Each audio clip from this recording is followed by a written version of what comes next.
Namoz o'qishni judayam xohlayman, lekin hech o'rgana olmayapman deb qiynalib yurgan bo'lsangiz, O'zbekistonda ilk bora mening joy namozim, ya'ni aynan mana shu joy namoz sizga to'g'ri ibodat qilish qonun-qoidalarini o'rgatadi.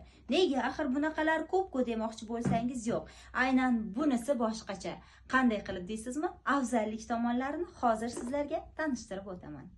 Joy namozni ochasiz va ko'rib turganingizdek har bir qonun-qoida mana shunaqa shaklda ko'rsatilgan. Assalomu alaykum va rahmatullohi va barakatuh.